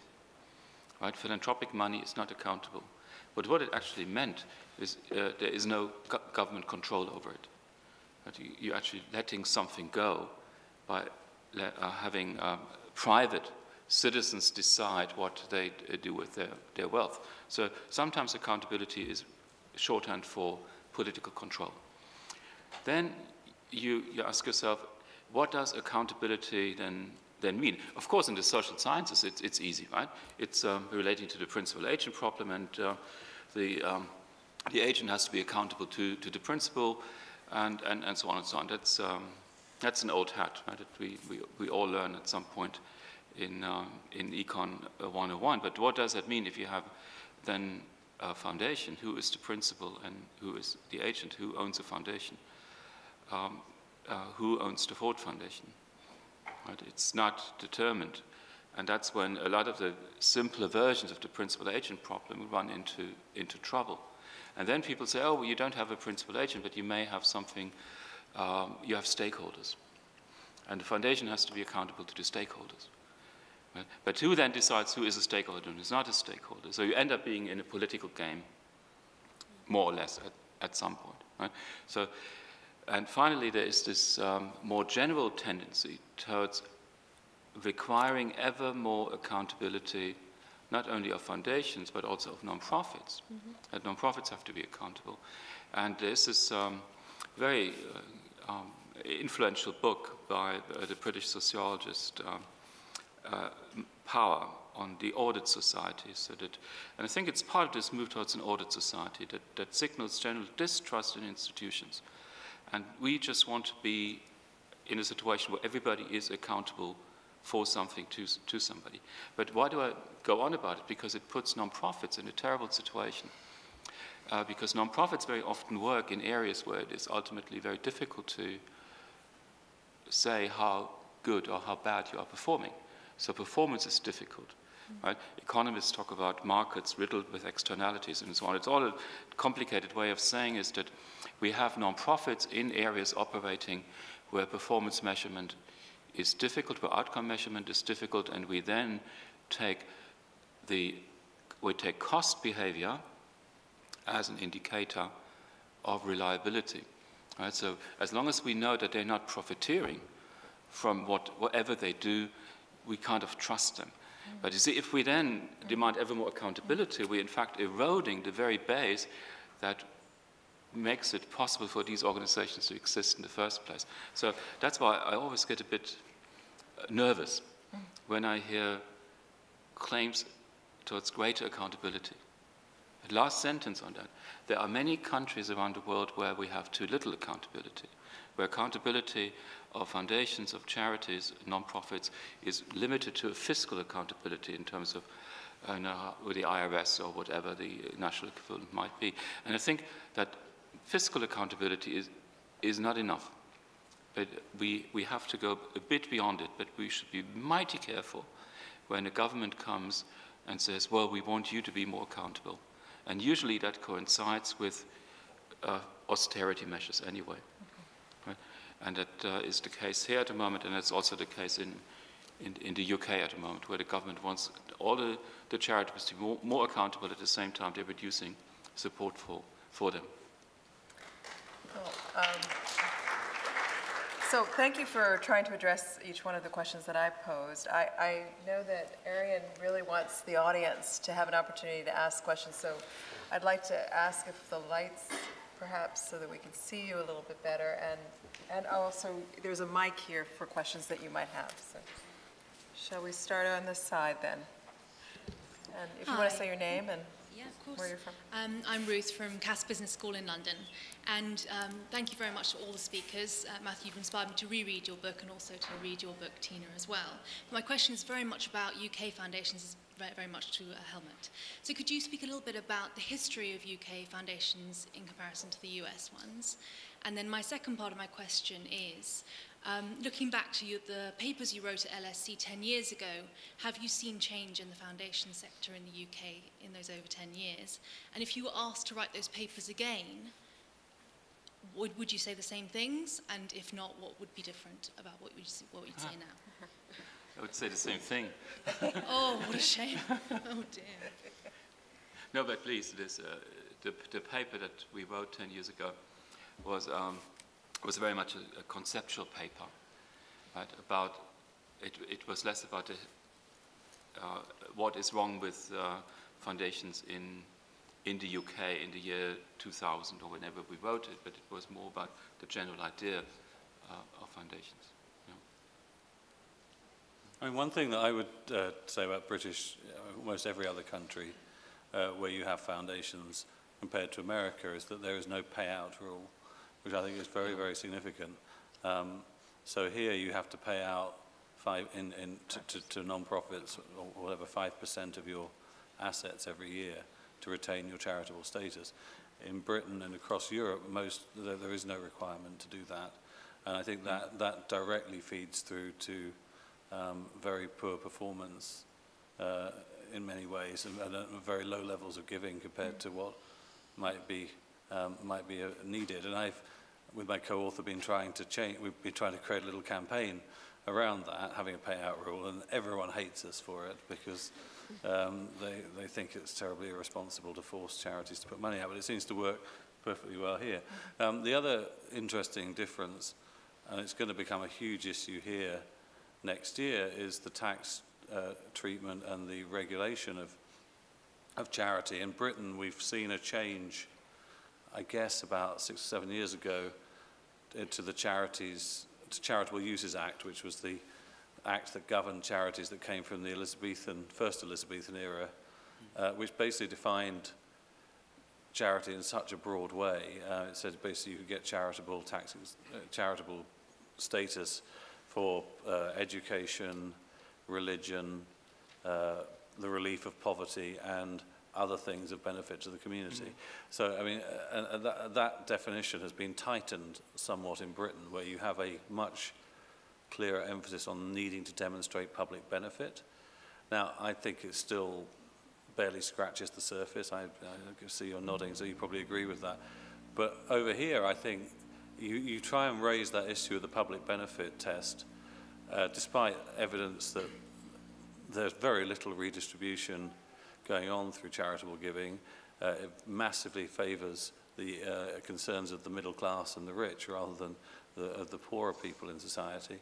There's going to be this debate about the tax deduction and whether to continue it next year or to cut it down. And I think that the non-profit sector and charitable sector needs to actually step up and start making a case for itself to have the tax treatment it has in terms of actually being able to demonstrate public benefit. And I think it will really struggle to do that. And so I think already people are starting to think that the tax benefit will be reduced next year at the very least, if not completely curbed, because the non-profit sector doesn't really have a coherent enough case in its own defence. Now in Britain, I think that's less. That threat was seen off when the Chancellor of the Exchequer tried to get rid of or limit tax deductibility earlier this year, because the rules had already been tightened on the regulatory side.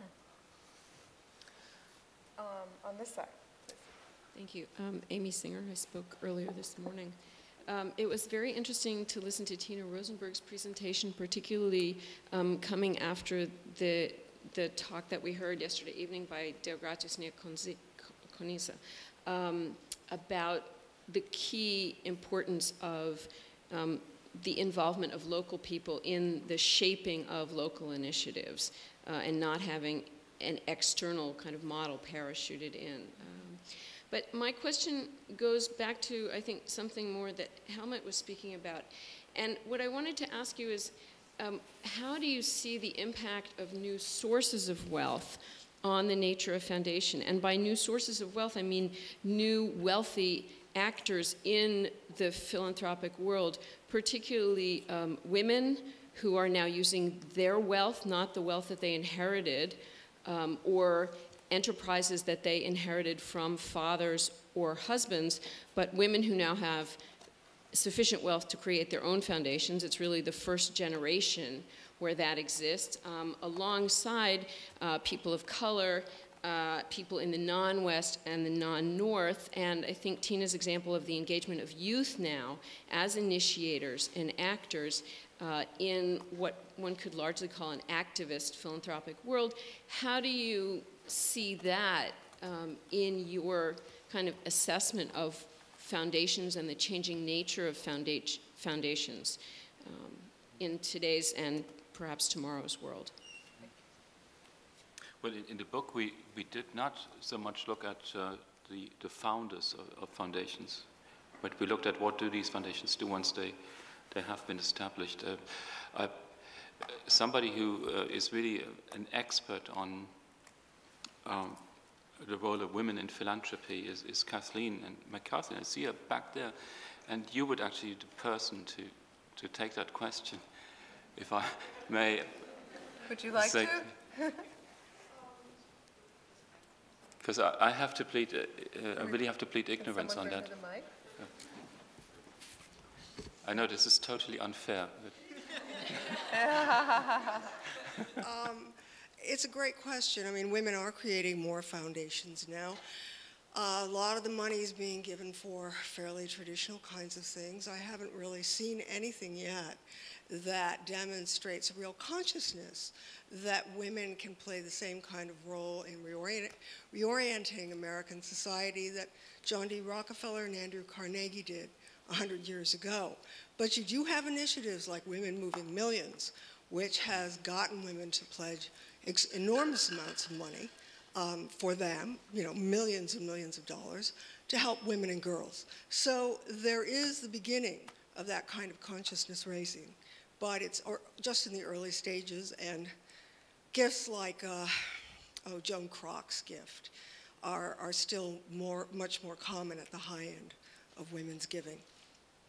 I mean, to me, one of the most interesting things to watch will be Melinda Gates over the next few years, because she, although a Catholic, a very devout Catholic, has decided that she's really going to make a stand on access to family planning for women around the world, and to really take on the Catholic Church as in doing that. And I think you know, just hearing her speak this year on that subject compared to how she's been in previous years, I sense that she feels very empowered by that, by finding her cause, and that someone with her prominence and the resources that she's able to bring to bear on it, I mean, could have alone a massive effect. But I think Women Moving Millions is really quite an encouraging initiative as well. And what you're also seeing in India is a lot of the rich Indian men basically leave the philanthropy to their wives, and the wives, and in fact that's probably the case in a lot of other countries as well, and that actually there's some really interesting stuff happening there as well. I mean, there's a lot of the water rights and supporting the bottom of the pyramid initiatives are very much women-led philanthropy. I would also mention there's a kind of, I think, emergent movement that people should watch who are interested in this question, which is called the Women Effects Investments. It's not yet a movement, but also gender lens investing, if you're looking for this. And a group called Criterion Institute is really trying to lead this out, and I think it's an interesting phenomenon to watch. We're on this side now. I'm Robert Reach from Stanford University. stimulated by Helmut's and Matthew's presentations in particular, I have a skeptical question, I guess, about foundations in general, philanthropy in general, foundations in particular. So Helmut, you described in your paper how you came to this view that foundations' role today has something to do with social and policy change. And Matthew, you described a couple of circumstances with Mayor Bloomberg in particular, that when he found difficulties with the political process as mayor, he sort of offloaded social policy innovation or experimentation to a foundation, his foundation perhaps in particular. I wonder why, here's a skeptical question, how does this sit within a democracy? Because on the surface of it, foundations are nothing more than plutocratic voice, and if they're doing forthright policy change, that seems to cut against the basic idea that in a democracy, certain forms of democratic accountability with something like equal opportunity for citizens to have voice in that system is undercut by what foundations are doing. So perhaps anticipating one of the presentations tomorrow that Joanne Barkin's going to give, Bill Gates is sometimes called by Diane Ravitch the nation's unelected school superintendent. Helmut, you made some comments about accountability, so I think you were suggesting that a lack of accountability or lesser accountability for foundations is a good thing. But on the surface, again, with respect to, you start a for-profit business, you've got marketplace accountability and internal logic that if you don't sell whatever it is you're making, you go out of business. If you're in the government, if you spend a bunch of the taxpayers' dollars, they'll have a chance to unelect you if they don't like what you're doing. Whereas if you're a foundation, you're set up for life to exist in perpetuity with a whole bunch of tax advantages to assist the setup of the thing in the first place. And then, if you're not selling anything, so there's no marketplace accountability, there's no elections. So you are accountable only to the trustees and the initial donor. At least I'm wondering, tell me why this isn't a big tension with a democratic form of government. You want me to tell you? No, you can start, Helmut. Is it okay? Sure. No, I mean, the history of foundations is to some extent the history of how we answered your question, right? And different countries, societies at different points in history have come out in different ways on that question. Now, in this country, we have a history where that has not been challenged in a fundamental way, right? That it's private property that we're talking about. It's not democracy, right? And you can use your private property for any legitimate purpose, including putting it up for charitable purposes. Now, what it does to democracy, we're less concerned. We have a kind of liberal version of democracy, whereas other countries do have notions that are much more along the critical lines that you raised.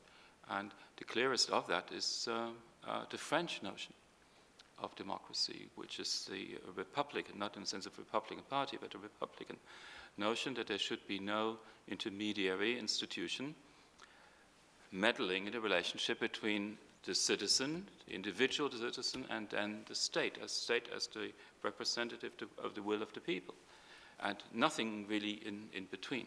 Now, if you have foundations, what these foundations do or can do is locate themselves in between, so they can occupy certain fields, be it education, be it religion, whatever, and create an independent buffer or a little island for themselves. Right? And so in France, for a long, long time, now it's changing, it has been changing for a few years, we had a policy that discouraged foundations because they were meddling in democracy. But we, in this country, have a different notion of democracy, that we actually invite other institutions. It's not only the foundations, but it's also the non-profits, right, of many kinds, to participate in addressing public problems. But that does not translate into a perfect democracy. It's always a biased democracy, and it's biased in terms of wealth and influence. I mean, I think also, we have to be clear that there is a crisis of democracy going on at the moment, that it is not working in important ways as we had hoped it would do. And on the one hand, you can say, well, there's too much influence of big business and the right-wing money. And I think that is a very real problem. But on the other hand, there's a real problem that the public doesn't seem to want to actually take the responsibility for the difficult decisions that have to be taken. And so they vote for politicians that are very short-termist and promise them all sorts of paradises that aren't actually affordable. And in America, we're going to be living through this from now till they sort out the Simpson-Bowles process and all that over the next few years, of trying to figure out how do you make the democracy, the things we vote for, work efficiently and well. And what philanthropy, it seems to me, has the potential to do, the Bill Gateses of the world, I mean, they are bringing in a longer-term perspective, the stickability that Helmut was talking about, the ability to do long-term things, which I think we've made much harder in our political process. And so that's what Bloomberg was doing when he was going round the side by actually funding the experiments out of private money. It was de-risking the experimentation. So we've all, I think, started to appreciate in the private sector how there's much more risk-taking, and that the risk-taking in entrepreneurship has really produced dramatic improvements in the quality of our businesses. And as customers, we've benefited from that. And there's a real sense that the political system hasn't kept pace with that. Now, I think that does raise all sorts of issues, ultimately, about whether enough of the philanthropists are going to be honest and transparent enough and good enough to do this well, and whether we, as the public, like what we're getting from them. But I think they do bring something different that has the potential to be very helpful. And just, I mean, one illustration that seems to me very important in demonstrating the degree of our brokenness of our political system is the fact that everyone is now getting very excited about this thing called the social impact bond, or the pay-for-performance bond. The basic idea here is that there are non-profits out there that have found ways to solve big public problems. So, for example, the first social impact bond launched in Britain, non-profits have figured out a way to take people leaving prison, young people leaving prison, and dramatically reduce their likelihood of reoffending and going back to jail. And it's very clear that if you can reduce the recidivism rate, that has a huge benefit to the taxpayer, because it means you need fewer prisons and so forth. And yet, even though we have an answer there, a proven policy, government will not use taxpayer money to scale up that program, because the benefits tend to be 4 or 5, 6 years down the line, into the next electoral cycle, and therefore they get deterred from it. So they've come up with this really complicated system to get the private sector to pay the money up front, to scale up the non-profit, and then if the non-profit does what we think it will do, which is dramatically reduce recidivism rates, the government will then pay the private sector out of the savings that it makes a bonus that will justify it taking the risk. Now, this is absolutely, you know, it's a demonstration of how short-termist our political system has become, that we would create this really, really complicated solution. But everyone around the world is looking at, I think it's very hard to find a country where they haven't got an inquiry into what should we do with the social impact bond idea, and everyone trying to come up with their own pilots for this, because it solves a political problem, which is how do you invest in preventative measures that don't pay off for several years. And so, you know, I think that is at the very least a challenge for us to say, how do we improve our democracy if we don't like that approach. That's very interesting. I'm going to ask our next question. So something of a pragmatic question that to me comes out of some of these differing trends that we're looking at. We seem to be standing at a point where in this new age of foundations in the last 10 years, we're actually able to kind of look back. My question is, when we look at the sort of activist entrepreneur, the person who's really bringing some of these new skills and this fresh eye to the grant-making process, how do we, at the same time when we're getting feedback saying from the NGOs, well, we've got all these people asking for all this accountability, asking for all this paperwork, getting involved in our processes when we're the experts who are the people who can actually make this happen. And we've got these guys meddling in our process, and it's actually counterproductive. So how do we take the Bill Gates of the world or all of these other businessmen who we want to activate these skills and have them working on solving these problems, but at the same time not have them disrupting the process of the experts in the NGOs who are actually, bringing the sort of issue to bear? Can I address that for a second? I think the problem that you've described is, in a sense, starting to mirror some of the failures when businesses enter into thinking that's too short term, and they're not. They're looking at their next quarterlies, and they're not investing for the long term. I mean, there's a very important and large movement towards evaluating social programs now, and there's a lot of new academic outfits that are doing this. For example, Esther Duflo's shop at MIT and Dean Carlin's at Yale, where they're taking programs and carrying out randomized controlled trials, which is terrific. And there's also these new organizations that are looking at what are the most effective charities based on these kinds of measures, and also just looking at what you do. For example, if you want to help blind people, you can take $40,000 and train a guide dog for one person in the United States, or you can pay for approximately 2,000 trachoma surgeries in Africa. Which is better? You're going to help one person, or you're going to cure 2,000 people? Well, let's go with this one. And I think this is a very welcome trend. The problem is that they focus almost exclusively on service delivery to the exclusion of other things that are very important. And one example of this is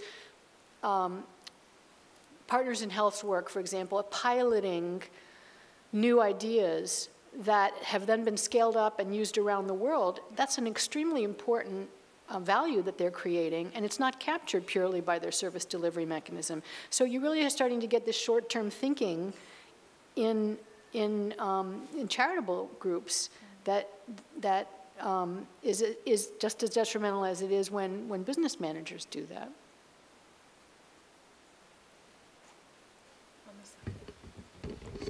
I had a question following up on some of the analysis you were making, Matthew, about cross-sector efforts. And I'm an editor of a magazine called the Stanford Social Innovation Review, and increasingly we find ourselves covering what we call cross-sector solutions, or cross-sector partnerships. And I wonder if you, Matthew, or Tina, or Helmut, are looking at this as a possible democracy solution, as a growth area, particularly for cities that are, bringing together companies, nonprofits, and government agencies to deal with solutions. Do you see this as something that will be a phenomenon of the 21st century? Is it something that people are excited about, but that has been around for a long time? Well, I think so, yeah. I think this is going to be the way problems have to be solved, because you can't just leave it to government, or leave it to the charities, or leave it to a philanthropist. I think these problems are so big and so complex, and they involve system change, that you have to bring partnerships together. The question is, how do we do that in a way that is dynamic and effective, rather than bureaucratic and and paralyzed? And I think we can see all sorts of examples, not least here in New York, where if you look at how long it took them to start solving what to do with the World Trade Center site, for example, it's actually a very difficult process to get right. And so how you structure these things is going to be a great challenge. And what is good, though, is that we are starting to see all sorts of experiments with different sorts of partnerships. So, do you put for example, a clause in that says this partnership will cease after 3 years if people don't recommit to it, for example? Does that solve some of the bureaucratic challenges? Or who do you put in charge of it? If we say the posse is the form, then who's the sheriff, in a sense? And that's going to be a post that is going to vary. Sometimes you might want a business person to be leading that. Sometimes you might want a charitable person to be leading it. Other times you might want a politician. I mean, I think these things are going to be part of the empirical process that we need to go through over the next few years, and the debates we need to have about what makes us feel comfortable from the accountability perspective and from the effectiveness perspective. I think this is a really an important question. I just want to add a comment here, because from my own work, I mean, I think that the cross-sector partnership model is incredibly important in terms of the potential for innovative problem solving and resource mobilization. But it hasn't answered, as Matthew said, some questions around governance, the critical issue. And then also, it's less, I think, agile in terms of dealing with issues of rights in a democracy. And so, whereas it is critical, it can be a critical mechanism for resource mobilization and innovation. So it doesn't solve all issues associated with democracy and creating a healthy and sustaining creating a healthy democracy. I don't see this related to democracy at all. I think this is really more about innovative ways of service delivery system, of problem solving. You could have these cross-sector partnerships in very different democratic systems, right? And yeah. You have them in China, for example. Exactly. Around the electric vehicle rollout, but without the civil society part of it. I mean, you have these in China very strong government, corporate collaboration. But I mean, I think that pushes you away from just seeing democracy in terms of one vote every 5 years towards something that's much more about a whole spectrum of different activities. I mean, and in which case, China is moving quite fast in some ways towards more engaged, mass solutions compared to where it was 10 years ago. Hi, thanks. Matthew, you spoke about this a little bit, but I'm wondering about, I work for a homeless services agency in the city, and I don't think that they're old, new. I think we got our start from being one of the first detoxification facilities in the world, essentially, but basically a partnership between the Vera Institute of Justice, a foundation, the new NYPD, and us. And we basically said, I wonder if men would want to detox in a bed instead of a jail cell, high cost to the taxpayer, inhumane to the man. Can we go out? And the first 10 guys said, sure, we'll take you up on it. We'll go into bed. And that was one of many that we developed over the years. And so what's interesting to me is, as I heard you guys talking, I didn't hear the individual nonprofit in the what is the impact of private giving on caring for the needs of the stranger, foundations and individuals. The individual nonprofit, especially if you think about faith, right? I mean, the Catholic worker movement, and the churches for centuries in terms of caring for the poor. I mean, certainly there were partnerships, I'm sure, for decades at least, between those entities and the local, especially municipal governments. But when I was thinking about my experience, I was wondering if it's an outlier. If our development, because if you think like supportive housing, a lot of the innovations in recidivism, reentry, have all come really from these partnerships between agencies like ours that are 95% funded by the city, but are free agencies that can develop ideas and put them before the city and go for an RFP and say, we really want to try this. And so there is this thing that I feel like is, I don't know if we think it's a myth or people don't generally know how entitlements actually get delivered, that it's actually a pretty unique system when you think about the world. So I'm curious if there is a role for the individual nonprofit, if, even outside of foundation relationships or corporate relationships, if they still make a difference or not. Well, I think they make a massive difference. I mean, I think the point that Helmut was making, that, I mean, America is not France. I think America's always had this much more vibrant civil society than almost any other country on earth, and a lot of the services that are provided by the government in a much more uniform way in Europe are provided by a mixture of non-profit and government here. I think what's happening, though, is that there was particularly, I think, when you had the big faith-based initiative push under George W. Bush, it started to become clear that the non-profit was regarded more and more as a just cheaper way of doing things, rather than being embraced as a more innovative or more effective and leading organization. So I think what I'm seeing as the shift is recognition that actually more and more of the leadership on innovation should be coming from outside of the framework of the state, and the state can play more of a role in building on the good ideas. And that may take us back to, a lot of these partnerships did originally start with that innovative role coming from the non-profit, but then it got sucked into the bureaucracy and became more and more a cost-saving entity rather than something else. I think so. My sense is that this is, a lot of this stuff is we're going back over and over the cycles of relationship between different parts of the private sector and the state. But where we're now at is the state is bigger than it's ever been before, but also there's a greater recognition of the limitations of the state and the strengths of the private sector. And so I think that recognition makes it possible for us to consider so many of these new ways of partnering well, as I say new, the much more discussed innovative ways of partnering than we've had before.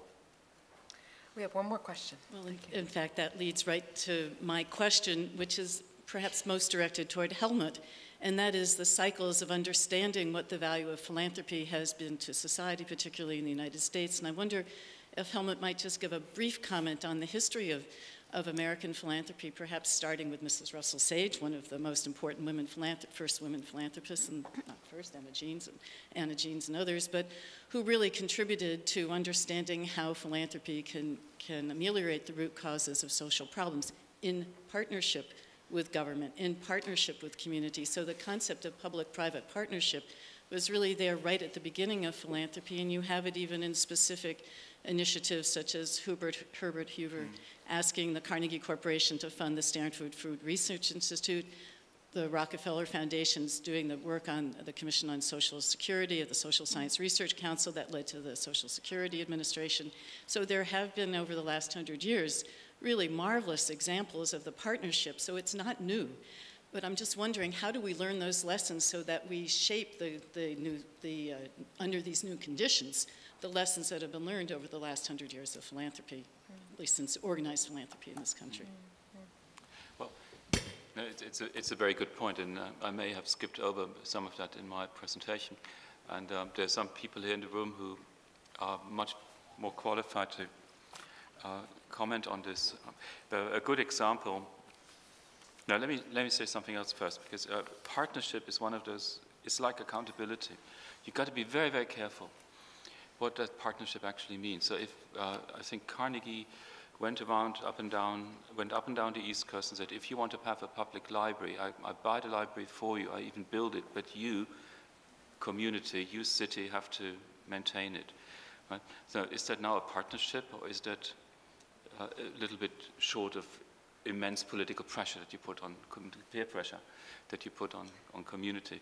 So, I mean, we had these partnerships in the US, but also in many, many other countries that somehow non-profits and foundations and various levels of government work together.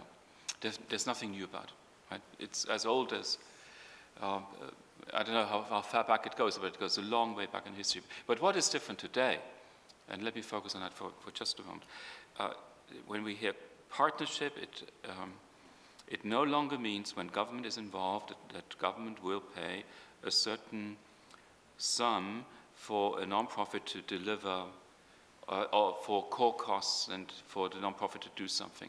It increasingly means that it is a complex contract where it specifies to great detail what has to happen. Right? So a partnership actually means a gigantic contracting regime with a lot of transaction costs, and these transaction costs are passed on to the non-profits.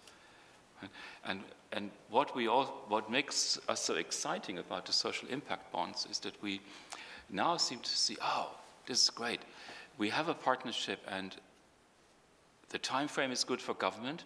Government can pass on the risk onto private investors, right? And we're cutting down on transaction costs for nonprofits because we have a quasi-market established between these three entities, the nonprofit delivering the service, the investors, and government.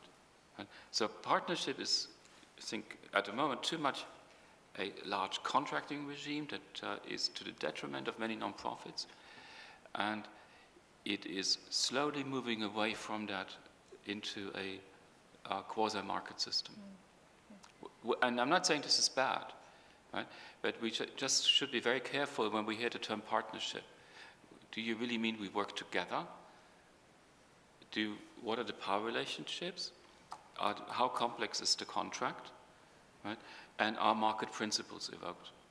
And depending how you come out on that, partnership can be good or bad for you. And sometimes it's better to do it alone. Yeah.